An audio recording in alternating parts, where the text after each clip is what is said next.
Muito bem, vamos compartilhar então hoje mais uma dessas listinhas de fim de ano que eu venho compartilhando aí durante o mês de dezembro. E hoje a gente vai falar de cinema, dos filmes que mais me marcaram entre os que eu vi durante esse ano.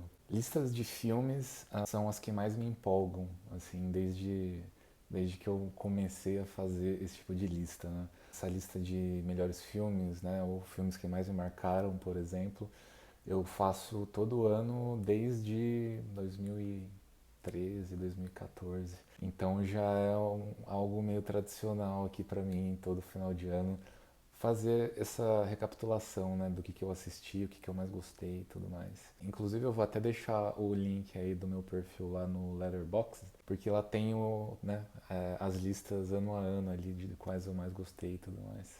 Então quem tiver interesse e curiosidade pode conferir lá também. Então vamos lá. Aqui para começar esse nosso top 10, eu trago o Vidas Secas, que é do paulistano Nelson Pereira dos Santos. E falando aqui do filme, o que eu encontrei foi uma atmosfera muito sofrida, pessoas ali totalmente desiludidas com a vida, sendo esmagadas tanto pelo calor do sol da Caatinga como pela própria sociedade ali, né, pelas dinâmicas das sociedades que vivem nessas regiões, né, mais precárias e um ritmo de vida bastante trágico, né, uma pressão psicológica em cima dos personagens assim a todo momento, né. E aí a gente tem um filme onde toda essa sensação, né, desse vácuo de existência, né, esse vácuo de propósito ali, de esperança, esse sofrimento sem saída, né, ele é demonstrado através da direção do filme, né, de uma maneira assim absolutamente primorosa. Eu diria que é aquele tipo de cinema mais contemplativo, né, aquele cinema mais calmo que deixa o tempo falar. Às vezes ele deixa até o próprio ócio, né, ser um protagonista ali nas cenas. E eu achei um belíssimo filme, Vidas Secas, então ele abre aqui o nosso top 10 hoje.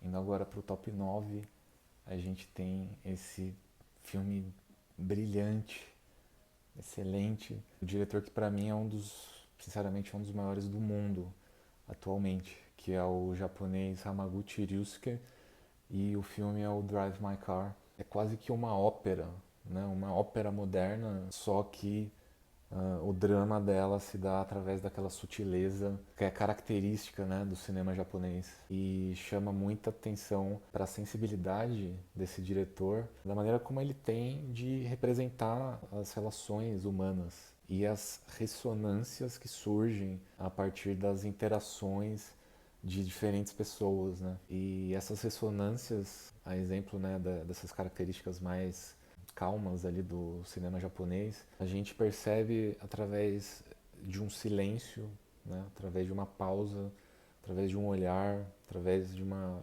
microexpressão ali dos atores. Nesse filme a gente tem meio que do começo ao fim um sentimento muito presente, né, por conta do luto dos personagens, né, então um sentimento de atmosfera bem deprimida com essas pessoas lidando ali com maneiras diferentes, né, com esse luto de um personagem que morre, algumas lidando de certa forma com um amor interrompido, outras com esse ressentimento que fica consumindo ela ali e tal. Então, sinceramente, isso aqui pra mim é o que há de melhor no cinema japonês atualmente e talvez no mundo. Assim. Falando agora aqui de top 8, eu trago o The Green Knight, que é do americano David Lowery. Eu particularmente não sou muito chegado nesse tipo de cinema medieval, de cavaleiros, de, enfim,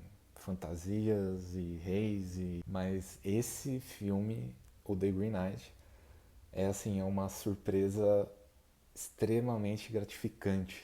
Um filme fascinante. Muito porque ele não foca nessas questões mais clichês, né, de quando a gente fala ali de um universo medieval.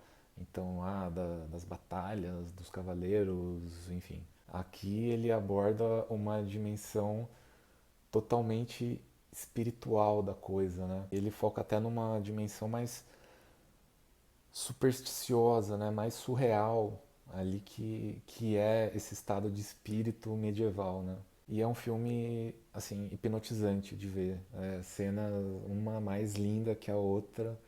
Esse cara é muito bom diretor. É lindão demais de assistir. Tem um climão super denso, né? Super tenso, assim, muitas vezes, né? Então, assim, impecável e diretor brilhante. No top 7 a gente tem o The French Dispatch, que é do americano Wes Anderson. Aqui também é outro exemplo de coisas que eu não sou muito chegado, mas acabei encontrando um exemplar que eu gostei muito.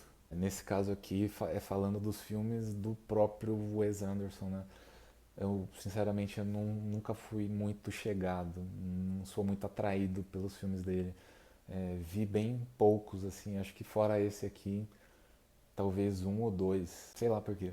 Talvez por achar enfeitado demais, sabe? Pouco interessante. Mas o The French Dispatch foi uma das maravilhas que eu encontrei esse ano. Me apaixonei demais por toda a temática do jornalismo, né, que a gente tem aqui nesse filme, e é recheado de personagens super cativantes, super interessantes de se conhecer. Cada história que a gente vai encontrando ali é mais envolvente e mais apaixonante, é uma mais apaixonante que a outra. Tem muitos momentos super engraçados, outros meticulosamente ali sensíveis e poéticos, até de certa forma. E para mim é um filme perfeito que eu fiquei realmente apaixonado e impressionado do começo ao fim. Top 6. A gente tem o The Florida Project, que é de um outro americano, Sean Baker, e nesse momento a gente chega em um outro patamar, né? Em um outro nível de conversa daqui para frente. Porque, meu Deus do céu, como esse filme é maravilhoso. Ele tem um aspecto de bondade, né? E até de graciosidade ali, ao retratar esse universo particular e meio que paralelo, né? Querendo ou não, que é o universo da infância, né? Enfim, como as crianças ali interagem com o mundo. A inocência desse olhar infantil para o mundo, né? Só que ao mesmo tempo, e talvez até aí que esteja o ouro, né, do filme e do que o diretor está trazendo aqui pra gente, é porque ele não deixa a gente escapar de encarar essa realidade que é a vida como ela é, né? De sofrimento, de exaustão, de sacrifício, né? Principalmente ali falando da mãe da criança que está sempre se sujeitando a horrores, né? E a situações bem sensíveis e bem complexas ali para garantir que esse mundo ali não caia em pedaços, né? Não se desmorone. E essa segunda face do filme, que é a face ali mais sofrida, né, mais de sacrifício e da vida como ela é de fato, para mim faz desse filme obra-prima assim máxima e espetacular. E aqui no top 5 eu trago o Cabra Marcado para Morrer, que é do paulistano Eduardo Coutinho. Cabra Marcado para Morrer com certeza entrou assim para minha lista pessoal de filmes nacionais favoritaços, porque é um baita trabalho de gênio. Toda a premissa do próprio formato do filme já é algo assim, já é uma loucura. Por si só já é um ponto muito especial, eu diria. Porque para quem não conhece, né, o contexto desse filme, o Eduardo Coutinho ele teve, né, a ideia, a proposta de fazer um filme retratando um atentado político que ocorreu lá no estado de Pernambuco há décadas e décadas atrás, né? E ele queria fazer um filme sobre esse atentado político usando as próprias pessoas envolvidas na história como atores, né? E aí a produção desse filme foi interrompida por conta do golpe militar que teve em 64 no Brasil, né? Onde não só interromperam a produção, como prenderam bastante gente relacionada ali com a produção. Alguns, inclusive, então, não só quem estava produzindo, mas também os próprios atores ali que estavam, né, envolvidos tiveram que se dispersar pelo Brasil, sabe? E aí passaram anos sem ter muito contato novamente um com o outro. E aí depois de algumas décadas o Coutinho resolveu retornar a esse filme, né? Só que aí fazendo um filme sobre esse filme inacabado e trazendo novamente as pessoas que estavam envolvidas na época, né, para comentar sobre o filme lá que não foi terminado, digamos assim. E é interessante porque muitas dessas pessoas, né, dos atores viveram durante anos na clandestinidade ali, por conta dessas questões mais políticas, né, período de ditadura, medo de ser ali perseguido e tudo mais. Então, é uma espiral, né, de acontecimentos ali relacionados ao tanto a questão do atentado político como a produção do filme, que resulta, cara, numa obra espetacular, muito foda de ver. No top 4 eu trago mais um filme do David Lowery, né, o mesmo diretor lá do The Green Knight, que é A Ghost Story. Todo o aspecto espiritual e surreal, né, que a gente já tem presente ali no The Green Knight, aqui no A Ghost Story ele é explorado assim mais ainda. Toda essa dimensão, né, do abandono espiritual, pelo menos desse sentimento de abandono espiritual e do sofrimento da alma, né, a gente tem apresentado aqui de uma maneira incrível, incrível, incrível. É mais um representante desse dito cinema contemplativo, né, que eu sempre trago e que dá para perceber que é algo que me pega bastante, né? E para mim é um filme aqui mais que perfeito. É surreal a beleza disso. E a gente tem uma narrativa também circular ali, de certa forma, né? Que acentua mais ainda essa questão do sonho e deixa o negócio assim um espetáculo. Até porque esse aspecto circular da narrativa talvez seja de fato a melhor maneira de tentar demonstrar, né, essa dimensão espiritual do sofrimento humano. E esse aqui foi não só para a lista dos 10 aqui do ano, como com certeza vai para minha lista de favoritos da vida também, porque eu realmente amei, amei, amei, amei, amei demais esse filme. Top 3 agora. Top 3 eu tenho aqui o filme do Paul Thomas Anderson, que é o Licorice Pizza, e a experiência de ter assistido esse filme dentro de uma sala de cinema, cara, real, sinceramente, foi um dos momentos mais felizes, sabe? Mais alegres que eu tive nesse ano. Porque assim, do início ao fim, pra mim, esse filme foi tipo um daqueles sonhos que a gente não quer que acorde, sabe? Aquele sonho que está tão gostoso de estar ali sonhando que a gente quer que dure ali para sempre, porque é um deleite só. Aqui a gente está falando meio que uma comédia romântica de jovens, né?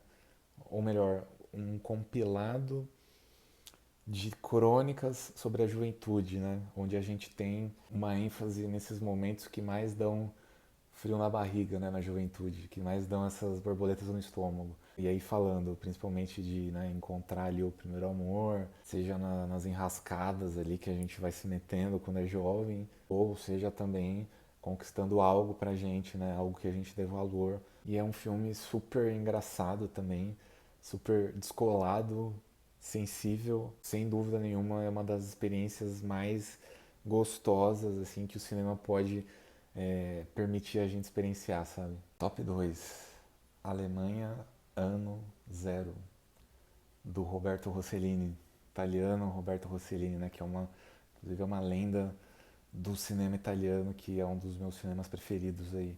É um filme do pós-guerra, né? Onde a gente tem os acontecimentos ali logo após, né, o fim da Segunda Guerra Mundial. Só que do ponto de vista dos alemães, né? Do ponto de vista lá dentro de Berlim, de como o povo alemão seguiu a vida depois da guerra terminar, né? Com a Alemanha perdedora.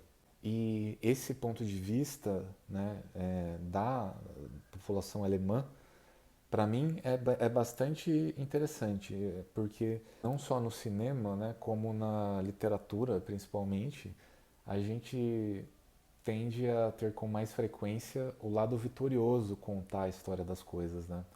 Só que aqui a gente tem essa oportunidade de ver o lado de quem perdeu, né? Que no caso ali foi a Alemanha e a Alemanha nazista, né? E, enfim. Então você imagina que a situação ali da Alemanha não é nada agradável, né? E esse filme aqui, ele tem uma pegada assim extremamente pessimista com as coisas. Ele é triste, é amargurado. Os personagens ali não tem qualquer energia para afeto uns com os outros, né? Perderam essa capacidade de afeto. A gente tem muitos deles em situação extremamente precária ali, falta comida, não tem onde comprar, tem gente comendo animal morto na rua, a gente tem criança sendo explorada, né, como forma ali de conseguir dinheiro ou conseguir trazer coisas para casa e tudo mais. Então tem todos esses pontos que são muito valiosos, né, para a gente entender historicamente os efeitos da guerra ali na população, né. E no top 1 a gente tem Everything, Everywhere, All at Once. E aí o que eu tenho a dizer desse top 1 é que se existe um gênero, né, chamado comédia pastelão cult, esse aqui é com certeza o maior exemplar disso e a maior prova de que esse é o melhor gênero do mundo. Eu estou realmente impressionado com esse filme. É uma ópera bufa aqui em 3 atos, absurdamente engraçada, e o que ela tem de engraçada, ela tem de absurdamente bizarra também. Sério, fazia tempo que eu não ria tanto com um filme desse jeito, cara. E toda essa bizarrice envolvida, ela é levada ao extremo mesmo, sabe? E para mim é um marco de criatividade, de capacidade criativa, porque é um trabalho de gênio, gênio, gênio. E o mais impressionante ainda é que no meio de todo esse caos bizarro, eles encontram uma brecha e uma brecha perfeita para pincelar a obra com uma super reflexão existencialista, né? E que inesperadamente traz momentos super bonitos e super sensíveis ali pro filme, né? Ele traz algumas reflexões meio que antinihilistas, né? Ou se não antinihilistas, talvez de um nihilismo mais otimista, porque não é porque as coisas não fazem sentido que a gente não pode aproveitar a vida, né? Que a vida não pode ser bela e não pode ser bem aproveitada. Então, assim, como cinéfilo, eu não poderia pedir nada mais para os deuses do cinema, porque esse filme aqui entrega tudo. Ele entrega tudo que a gente precisa, né? Falando de cinefilia embalado de uma maneira super especialmente carinhosa, né, para os cinéfilos. Então, assim, obra-prima, top 1, top 1, top 1 desse ano. Então é isso. Mais um vídeo aqui, mais uma lista de coisas que eu gostei aí, que me marcaram bastante durante esse ano. Como eu disse aí anteriormente, quem quiser dar uma conferida nas listas dos anos anteriores, né, eu vou deixar o link aí para o meu perfil no Letterboxd. Eu amo comentar sobre esse tipo de lista, principalmente de lista de filmes, então quem tiver aí a própria lista também pode me procurar aí pra gente trocar uma ideia. E vou terminar esse vídeo por aqui. Agradeço super aí a atenção e até a próxima ano que vem agora, né?